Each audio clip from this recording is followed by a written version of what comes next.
salaamaaleykum mbokk yi ziar nañ leen bu baax bëggee leen kontaanaat ci ñëw bi ñu ñëwaat fii tey pour def analyse par rapport ak li nga xamante ne mooy xew saa su ne ci langue politique du Sénégal balaa ñuy sori ñi ngi nuyoo di ziar di gërëm ñëpp ñi nga xam ñu ñuy seetaan actuellement fu mu la mënti fekk ci àdduna wërngal këpp wala ci waxtu bu mu la mënti fekk ñu ngi lay nuyu bu baax a baax di la ziar di kontaan ci jàkkaarloog yow di wax li nga xamante ne mooy suñu analyse par rapport ak situation politique bu Sénégal donc sans plus tarder ñu fàttali aussi tamit que ni bu leen fàtte mukk di liker vidéo yi di partager vidéo yi di def seeni commentaire ci vidéo yi ak surtout di abonné maanaam subscribe ci suñu chaîne bi di KAM TV boobu ginnaaw loolu ñu ngi leen di béggeewaat bu baax a baax fas yéene nag wax ci li nga xamante ne voilà moom moo amaat diggante bi ñu voté lii di élection législative yi ba léegi chaque fois li nga xamante ne moom mooy schéma politique bi day changer du jour au lendemain parce que dafa am situation bi fu mu toll foo xamante ne lu musul am Sénégal moo fi am parce que voilà gis nañ ni semaine bi passé kii di Pape Diop di président Bokk Gis Gis moom rallié na mouvance présidentielle mu desoon kii di Thierno Alassane Sall ak kii di Pape Djibril Fall balaa may gën a sori ci loolu voilà ma fàttali toujours ne ki jaar fii ñëwal ñu ñëw bi yanji lool rafet macha allah vraiment moom moo di Abdou Diop nekk fii ci marché Serekunda donc ku bëgg ñëw bi ni mel rek boo jokkoo ak moom incha allah je pense que di nga ci mën a am donc ñu ngi koy kontaane waat bu baax moom Abdou Diop léegi nag ci li nga xamante ne woon falaa toll mooy voilà positionnement wu kii di Pape Djibril Fall moom nag wax na ginnaaw bi ko lu toll ci 54 000 électeurs voté la ba mu am li nga xamante ne mooy suffrage bu ko mën a permettre mu mën a dugg ci assemblée nationale moom nag voilà moom ku ne xam ne ni durant toute la campagne li mu doon campagne mooy il est du côté de l'opposition donc loolu la doon campagne ba yàlla def mu am ndam ci biir campagne boobu mu doon def ak élection bi nga xamante ni moom moo jógoon bokkoon na ci ñu jógoon ngir dagaan baatu askan wi ba ñu jox ko ci lu toll ci fukki junni je pense voilà ak ñeent waaw juróom fukki junni ak ñeent junni foog naa noonu la mooy 54 000 voix su ma juumul noonu la demee voilà noonu la demee léegi nag moom ñu ñëw ci li nga xamante ni mooy positionnement am nag ba léegi pour man leerul parce que Pape Djibril Fall dafa xaw a ragal li muy def d'une part ci sama gis-gis ragal mooy moom il vient à peine de commencer la politique voilà de commencer à faire plutôt de la politique donc moom nag ragal na fi mu toll nii li nga xamante ni mooy ku ko jam naa ni ndax gis na ni Sénégal te ce qui est totalement vrai mooy ñu ci bëri Sénégal ànduñu ak ñii di waa mouvance présidentielle maanaam Macky Sall ak ay ñoñom ñu ci bëri nag dañoo féete ci opposition bi maanaam Sonko aussi ak ay ñoñom donc loolu nag Pape Djibril Fall dafa ragal ko ŋàññi ba tax na et ce qui est normal d'une part aussi parce que moom ñemewul ñëw di campagne li nga xamante ne mooy bilan wu Macky Sall naan baaxul nguur gi li mu fi def de gauche à droite rien n'a été fait de bon xam nga voilà ba pare ëlbatiku ñu toll fii ci situation wu vote bi muy rallier mouvance présidentielle xalaatu ko donc moom nag nee na mi ngi ancré wu ci lii di opposition bi ba suba ginnaaw suba ancrage nag boo ko déggee mooy loo xamante ni du deñ comme encre indélébile rek voilà maanaam du deñ booy xool comme encre indélébile yi nga xam ne moom la ñuy utiliser vous voyez pour voter da ngay toog ay 2 semaines après vote bi te fekk du deñ loolu mooy ancrage donc moom nee na noonu la ancragé ci li nga xamante ne mooy opposition bi léegi man li ma ci jaaxal mooy noonu mu ci dëggoo ne moom dafa ancragé ci opposition bi bu ñu demee assemblée nationale tey voilà ñu war a def lii di ay vote ci proposition de loi yi wala li nga xamante ni mooy nu mu tuddati état bi maanaam ñu indi fa ay ay loi yoo xamante ni dañ ko war a voter jëm ci voilà gestion wu dëkk bi léegi moom ban position la ciy taxawee parce que wala bu ñu demee ba assemblée nationale aussi ñu war a créer ay groupe parlementaire moom fan la ciy féete loolu sama problème la parce que mënoo wax ne non aligné nga yow non aligné mooy yow tu n'es pas du côté du pouvoir mais yaa ngi ne du côté du l'opposition nga nekk ba pare tey jii bu ñu doon voté ay loi moom fan la ciy féete quoi dafay nekk défendre boppam moom ak idée moom kese sans pour autant mu ànd ak ñi nga xamante ne ñoom ñooy voilà opposition bi d'une manière générale parce que Sonko wax na te li mu wax aussi voilà booy day mel ni moom lay waxal parce que daf ne jokkowul ak kenn par téléphone waxul ak kenn léegi nag ku ci nekk aussi booy jël say responsabilité na nga engagé wu à ce que yow yaa jël say responsabilité comme Pape Diop ni mu jëlee responsabilité am daal di rallier mouvance présidentielle moom la concerné donc je pense que noonu la bëggoon kii di Pape Djibril Fall aussi rallier ko moom rallier mouvance carrément parce que loolu leerul ñàkk a leer bi mooy nga ñëw rek di expliquer à ce que voilà maa ngi ancré wu ci opposition bi ba pare newuloo voilà yow yaak waa ñi nga xamante ni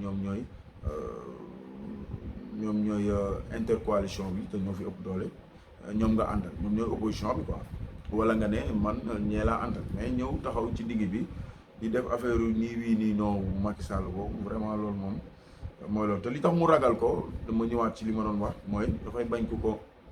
xarab à ce que voilà moom li mu fi doon wax ay nangam tey mu ñëw ànd ak président nangam loolu lay bañ parce que daloon na fi Tunkara bu 2STV ba muy def émission boobu nekk ca 2STV voilà di yàq lu ne état bi ba ñu xëy un bon jour rek daal di koy fal voilà mu dem présidence nekk fa ñu bëri nag jàpp ne loolu wor la par rapport ak ni mu daan position bi mu daan taxawee di buy def émission donc nag loolu mooy nekk li nga xamante ni man moo ma xaw a jaaxal par rapport ak décision boobu mu jël moom Pape Djibril Fall voilà léegi nag li nga xamante ne wax na ci aussi moom wax na ci affaire li nga xamante ne mooy nee na ñii di politiciens yi dañuy ñëw séduire la comprendre nga veillu élection xam nga après élection yi ñëw après ñëw trahir la maanaam noonu la ko waxee moo yooyu séduction élection après trahison donc moom noonu la koy waxee à chaque fois moom Pape Djibril Fall nee na aussi kontaan na ci 4 millions de personnes yi nga xamante ne wala 4 millions d'électeurs yi nga xamante ne ils n'ont pas voté et demi voté wuñu donc nee na lu sori nee na kontaan na ci dama juum ngeen baal ma moom nee na loolu gàcce la à ce que lu toll ci fichier électoral bi ñi ci voté wul moo ëpp ñi ci voté parce que toll nañ ci voilà 3 millions et demi jàpp 4 millions yoo xamante ni dañu waroon a voté mais malheureusement voté wul wax na ci aussi li nga xamante ni mooy politique agricole et campagne non agricole voilà loolu wax na ci moom Pape Djibril Fall ba tey lépp jëm ci li nga xamante ni mooy déclaration bi nga xamante ni ñu ngi ko doon def moom Pape Djibril Fall jëmee ci élection yi nga xamante ni ci la ñu génn muy élection législative yi nga xamante ni ci lañ ko fale moom député voilà wax na ci aussi li nga xamante ni mooy li nga xamante ni mooy nee na affaire parrainage bi nee na bien vrai que baax na parrainage moom dafa war a am mais nañ ko defee ni ko waa CEDEAO waxee loolu la wax nga xamante ne voilà day am contrat éthique ak contrat moral loolu mooy politique bi nga xamante ne moom la ñu war a def pour à ce que ñëpp yam ci mais buñ ko buggee bàyyi noonu rek ku jóge fële ñëw def li nga xamante ni mooy poser sa candidature bu waa day xaw a metti voilà wax na ci aussi li nga xamante ni mooy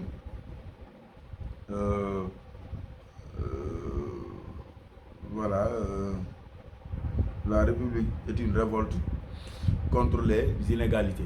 voilà loolu la wax moom nee na un république loolu moo war a nekk li nga xamante ni mooy définition mooy la République est une révolte contre les inégalités maanaam maanaam république bu nekk dafa war a nekk xeexukaay boo xamante ne day xeex li nga xamante ni mooy àq ak yelleefu doomu aadama wala inégalité mooy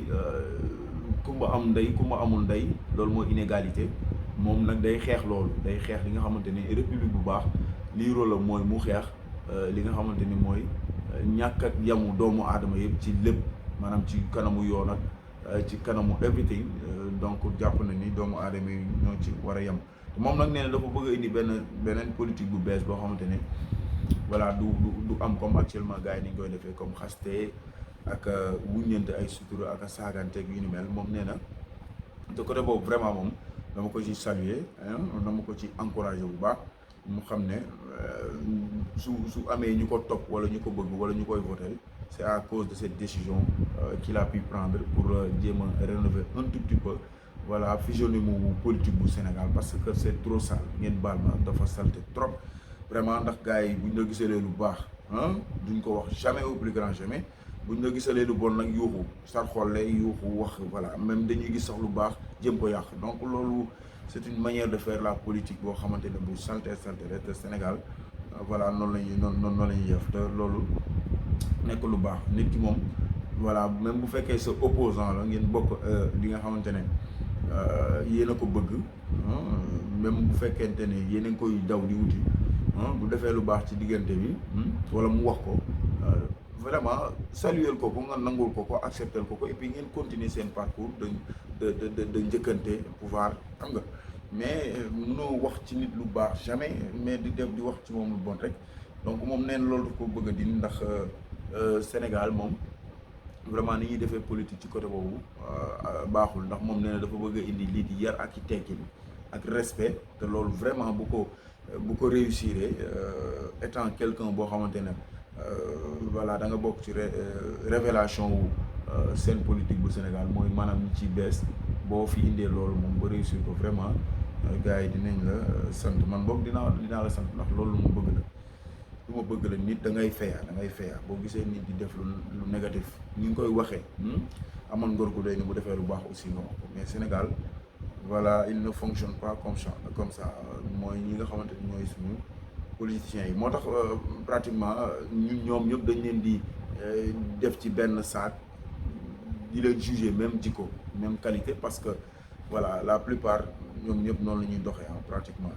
voilà ñenn ñi aussi day ñëw ku mel ni Sonko ñëw ne day xeex système te seen moom si boppam système bi daf ko buux ndax maa ngi dégg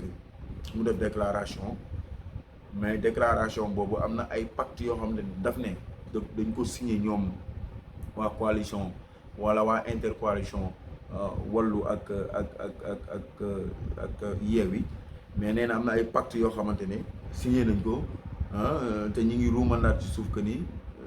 coalition boobu du yàgg man boobu dama part personnel man gëwuma ni coalition boobu dina yàgg ndax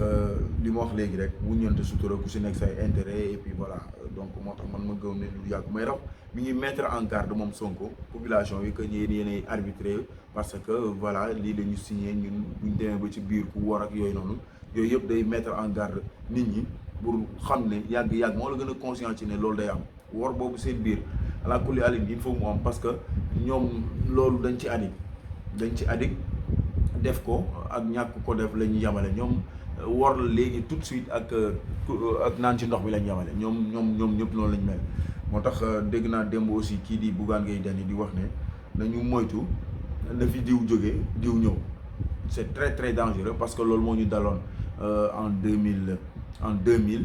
diggante Abdoulaye Wade ak Abdou Diouf voilà Abdou Diouf na fi jógee ku ñëw baax na après Abdoulaye Wade ñëw donc nekk ci pouvoir de 2000 à 2012 moom aussi ba mu fiy jógee loolu la ñu waxoon na fi jógee on en a marre on veut plus de xam nga de lui bëggatuñu Abdoulaye Wade mu jóge fii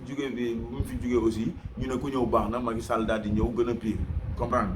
donc xëy na loolu la kii di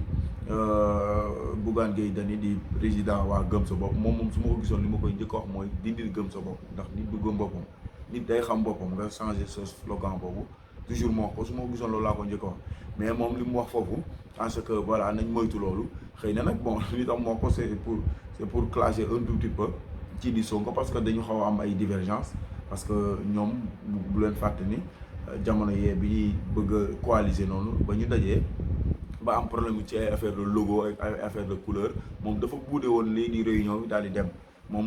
moom Bougane Gueye Dany kon donc loolu ba léegi mi ngi des ci ñoom parce que politiciens yi dañuy nekk ñoo xam ne dañuy téye ay affaire voilà Abdoulaye Wade chaque jour moo ko mu ne erreur politique bu nekk ça se paye cash donc ñoom ñëpp idéologie boobu lañ am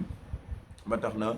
jàpp naa ne loolu mi ngi des ci moom ba tey xam nga ba tax na parfois mu koy craché te tamit kii di Sonko moo ko ëpp fuuf cote de popularité donc je pense que daf koy xeexaale d'une part te moom nee na en 2024 il sera candidat au présidentiel moom Bougane donc yooyu yëpp dafay ay affaire la ñuy sànniwante seen biir mais ñoom xamante nañ quoi léegi nag bu fekkee te quelqu'un boo xam da ngay analyser politique comme man damay analyser sama xalaat laay wax ak li ma gis donc nag mën na am ñoo xam ne ànduñu ci wala gisewuñu ni ma gisee loolu c'est très normal du ma leen ci xarab wala ma leen ci voilà wax ne forcément dañu war a gis ni may gisee wala ñu xalaat ni may xalaate loolu moom vraiment mënut a nekk donc loolu moom lu am la léegi nag li nga xamante ne mooy langue politique bi des na wax naa ko kii di Karim Wade day ñëw Sonko moom sànq rek ci déclaration bu wax na ko nee na il sera candidat en 2019 voilà léegi nag li ma jàpp mooy nee na nag pacte yi ñuy signé woon ñoom coalition bi mooy bu ñu àndee ci élection locales yi bu ñu ci jógee dem ci élection législative yi ñu génn noonu la ñuy continuer procédure bi ku nekk respecté li nga xamante ni mooy li ñu pacte yi ñu signé woon mais voilà bu ñu demee aussi ci présidentielle yi ku ci nekk nag am nga droit voilà tànn sa ki nga xamante ni mooy sa candidat bi nga jàpp ne moom moo war a mën a représenter moo la war a représenter donc ci biir loolu li tax ñu bëri jàpp ne coalition boobu à kulli alin day tas parce que ku ne xam ne ni Sonko il sera candidat wax na ko tey ci déclaration bi kii di aussi Khalifa Sall il sera candidat parce que il sera amnistié Karim Wade mi ngi ñëw il sera candidat aussi moom tamit parce que dañ koy amnistier forcément mu bokk ci candidat yi kii di aussi Pape Djibril Fall je pense que moom aussi il sera candidat voilà au présidentiel de 2024 donc ñooñu ñëpp bu ñëwee nekk candidat waa Wallu ak waa Yewwi ñoo bokk li nga xamante ne mooy seen intercoalition boobu te bu ñu déggee ba foofu noonu nag je ne pense pas que ni Karim bu ñëwee wala waa PDS dinañ nangu di jiital Sonko pour mu nekk candidat PDS wala waa Pastef dinañ nangu di jël Karim di ko def candidat Pastef xam nga wala ainsi de suite noonu xam nga wala waa ñu mu tuddati taxawu Dakar dinañ nangu di jël keneen ku dul Khalifa Sall di ko def candidat loolu je ne pense pas que ni ce sera possible mais en tout cas ce qui est sûr et certain ak man li ma jàpp ak rumeur yi di génn jamono yi que ni voilà coalition boobu du yàgg man avant rumeur yi di génn sax man sama vidéo précédente yi voilà wax naa ci loolu à ce que problème lay mujjee rek du mën a dem daal anyway Ablaye Wade lépp moom la moom suñu maam jooju ndax mooy créer affaire yooyu yëpp voilà maa ngi bëggee ñi nga xamante ni ñoom ñooy suñu internet taxawoon tey wala defoon li nga xamante ni mooy jël seen temps ak seen xalaat ak seen jëmm voilà defoon ko ci ñun pour mën ñoo déglu wala ñu ñuy seetaan ñu ngi leen di bëggee bu baax a baax vraiment kontaan nañ ci yéen et di leen woon ñaan ngeen continuer di liker di partager di def li nga xamante ne mooy abonné et surtout di subscribe maanaam di abonné di def aussi li nga xamante ne mooy commentaire yi bu ko defee bu luñ ci jot rek dinañ mën a xool yan position wala yan changement la ñuy def par rapport ak li nga xamante ne voilà ci lañ nekk muy analyser li nga xamante ne mooy scène politique sénégalaise wala la classe politique naka lay physionomie naka lay changer à chaque fois wala à chaque moment wala à tout instant wala anytime merci.